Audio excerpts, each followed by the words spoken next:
May hapon kaninyong tanay na sa atong mga suking tigpaminaw, nining atong programang kini ang atong kagurayn.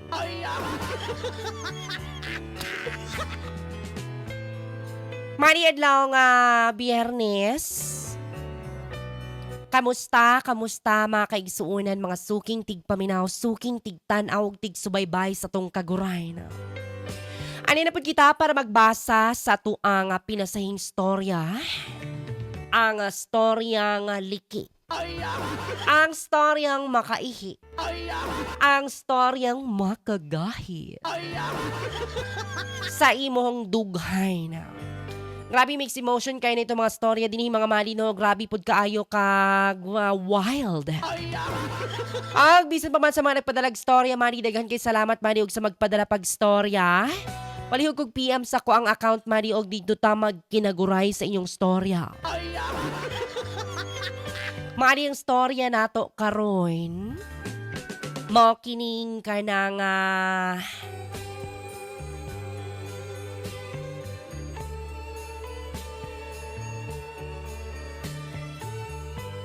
itago na lang nato. Mga kining sa kababae nga aduna siya'y pangutana. Ano na siya'y confession mani ba kung normal ra ba ang iyahang ginaagian karon. Kay lagi itago lang nato siya sa pangalang Giselle.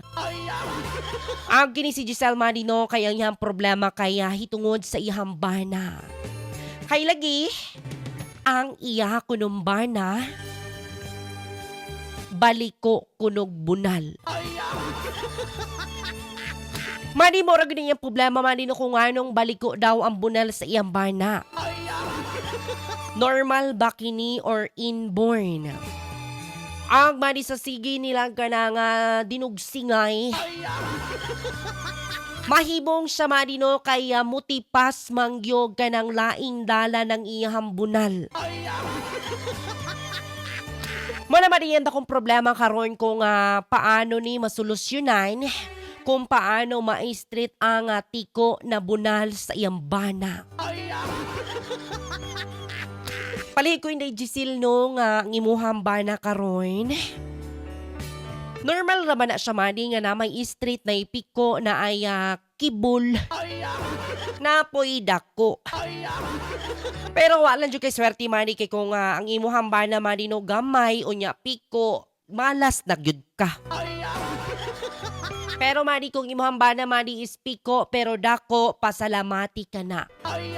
Kay maghatag nag another thrill sa inyong relasyon. Muna salamat sa iyong pagpaminaw karon og kini si DJ Dora Basta Radyo Dogs FM na. Correct.